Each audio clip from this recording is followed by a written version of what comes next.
Hey guys, and welcome back to another YouTube video. In this video I'll be doing the Essendon vs North Melbourne game review, going through the Zach MERRETT special. Just a first quarter absolute blitz from him, and then going through other guys such as the fail of Greenwoods as a mid-price. So he was the no-go for this week, and then how Sheasel sort of dipped a little bit, and Zeeble sort of his role has capitulated now and is almost a must trade out, as he is going to go down to 800, 750, 700k very quickly if he doesn't resurrect this, as his break even's like 130 odd, and if he scores another 70, that's 50k loss there. So I just cannot be having that, and how I'm going to be trading him to someone else. So before we get into the video, remember to like and subscribe, turn the notification bell on so you know when I upload, and let's get into the video. So as you can see here, MERRETT 155, absolutely nuts.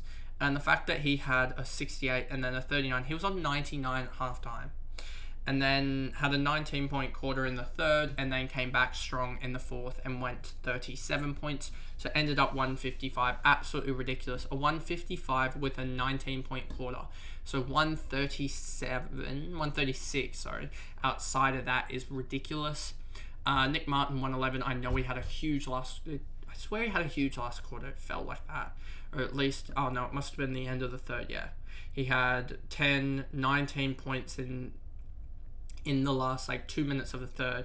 So he had effectively 40 points in just a tick over the quarter. That's where he got all those points, because I was looking at him at the end of the third quarter or so, or looking at him even just here, you see here 6 points. So he had 49 points in the last second half of the third quarter and fourth quarter.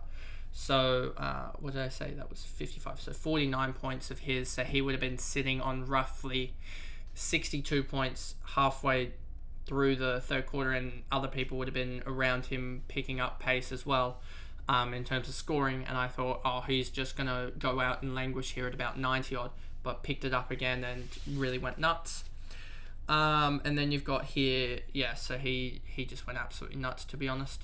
Then you have Caldwell 107. I thought Caldwell would be one of those guys that picks it up because of Setterfield and Shield and stuff being out, and that seems to be the case. Langford 91. I think he just got a good matchup up forward, it looks like, because he kicked a couple of kicked 4 goals in the end again. So he's had a huge game again. Then you have Perkins here 87. Pretty ridiculous. Where was Hobbs? Hobbs 86. So yeah, he wasn't the best option to go for, it doesn't look like. Perkins 87, as I said, and yeah, just a pretty consistent first half, and then second half a little bit of drop off. Heppel 87, was he? Yeah, here we go. 0 in the first quarter from Heppel, and then 30, 27, 30 for 87 output. Ridley 86, sort of similar to Heppel but in reverse. A huge first 3 quarters and then nothing in the last. Hobbs 86 had just an all-round good game, pretty consistent across the quarters, no real drop-off. Guelphy 83, just basically got all his points in the last quarter, so nothing there to look at. Redmond 80, I'm glad that I didn't go for him in the end, as he had a horrific second half of 27. He was on 53 at halftime and then fell away, and he was on 53 with 3 or 4 actual minutes to go in the second. So he could have, some people would have been looking at that like, oh, he could be on 60, 70 points at halftime and then push on towards that 115 or so, and he's ended up on an 80. Stringer 79, Hines 74, and then the same can be said about McGrath here. 9-point first quarter, and then ridiculous in the second to get to 42 at halftime, and then he's gone on and scored a 20 and 11 to end up on a 73. So really disappointed from him. So glad that I have gotten rid of him. Yes, he had one good game, or 1.5, 2 good games, but he's only hit on 2 of those 4 games since I traded him, I'm pretty sure. Draper 71, Phillips 65, just the ruck matchups. And then Menzies 55, good first 3 quarters, but nothing in the fourth. If he'd only gone and done something, he would have had a 70 there. Durham, Laverde, Snelling, Shield subbed out with an injury, smacking his break even, and also his cash basically dropping 60 or so K, I would expect. Zerk Thatcher, D'Ambrosio came on and actually had a really good game. 38-point quarter for him, as he had that's a massive end. If you look at that, in 8-minute span, he had 28 points. And then Wiedemann, 18, just didn't do anything really. And then we move on to North, and it was Hall. I think Hall ended up with something like 10 turnovers or something ridiculous. He was horrific off the kickouts, to the point that they should have just given it to someone else. Like, if we look at the kickouts here, I'm pretty sure he had 10 or so kickouts, I want to say. Kick-ins, I should say. North, I want to say he had 10 or so. North, 2023, he had 5 kickouts, and 4 he kicked, went out of the square. He just was horrific with the ball. I think all 5 of those, I want to say, actually turned into turnovers. That's how bad he was off the kickouts. And it would just come back in and it'd effectively be a 7-point play. So don't know why they would just want Hall to get meters gained at that point, when there was an easy chip out to Zeeble. You gain an extra 15-20 meters, and it's not a simple kick. As well as the point that you might as well be able to gain another 5-10 meters before you kick it again, and that would get you another 15, 20, 30 meters on your outlay, and you'd be able to get it out to center wing, rather than kicking it from 2 meters outside the square and landing it 70 meters out from goal, which is a simple hand pass and kick into the 50, and that's what happened a lot. So I just don't like Hall on kickouts, to be honest, for North's sake. McDonald, I thought, had a really good game. Phillips as well was a standout. Huge second half, basically. When Simkin went down, Greenwood went down, he seemed to step up. So I wouldn't be trading him in just because he's around 15. But if he was like even around 13, say North were, but they're not, I would be considering trading in Phillips. Yes, you do have Greenwood and Simpkin concussions, but I think Phillips has shown himself viable in that midfield for North, and I think he would be a suitable, like, sort of same as what we were talking about with Humphrey last week. Tucker, 90, Thomas, 82, Shield, 80, Scott, 80, Goldstein, 78, got Mackay, and then we come down to Zeeble, and Zeeble put an almighty save on in this last quarter, it seems like. 35 points to get up to 73.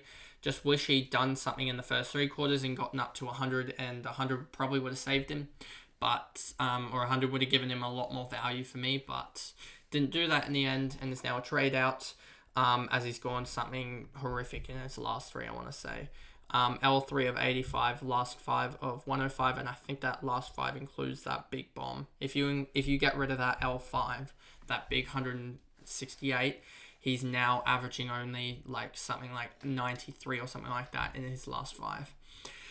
If you bring that down to, like 100 score, I think he's averaging something around that 93, maybe even less, maybe even 90 in his last 5. If you bring that just down to a clean 100. Zerha 72, Larky 70. How many goals did he kick? 1, 2, 3 anywhere here? No, just 2. No, 3, sorry. Just 2. Looks like just 2. So yeah, 2 goals, like 3 for him, so not the best performance. Then you have Sheasel here, not a good performance either from him, just a weird game. 27, I was like, this is great. Then a 5-point quarter onto 32 at half. Then got up to 48 at 3/4 time and ended up on a 64. Wardlaw's sort of the same, I'm pretty sure. Disappointing second half from him.